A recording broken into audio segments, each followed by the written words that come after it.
वैश्विक मंच पर पाकिस्तान से सीधा लोहा ले रहा है। भारत का संदेश पूरी दुनिया में पहुंचाने के लिए बहुपक्षीय प्रतिनिधिमंडल विदेश जा रहा है। भारत की मल्टी पार्टी डेलीगेशंस कई सारे देशों में पहुंच चुकी हैं और लगातार भारत का जो मैसेज है दुनिया के लिए वो पहुंचा रही हैं।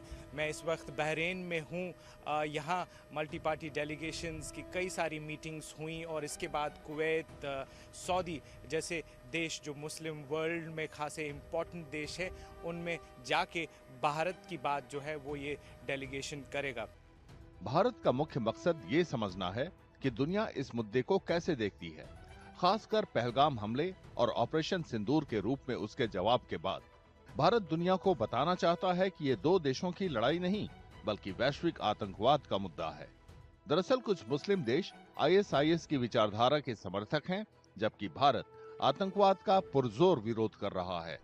There is no difference between these terrorist organizations in Pakistan and the ISIS Takfiri ideology. This we must remember.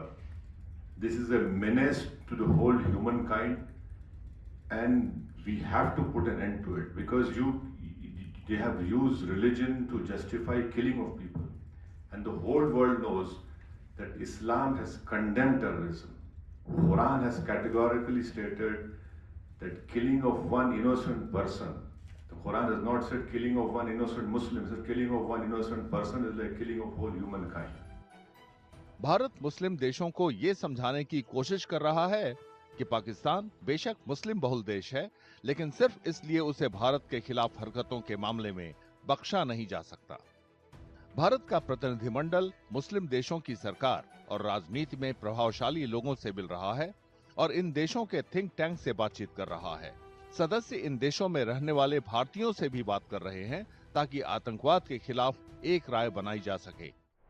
The Prime Minister has made it very clear. We will have talks only on two issues because they have been illegally occupying. You know, when we got independent, the different parts went to different countries, Pakistan, India, and the British put up a system. By that system, Jammu and Kashmir signed and came to us. And Pakistan illegally occupied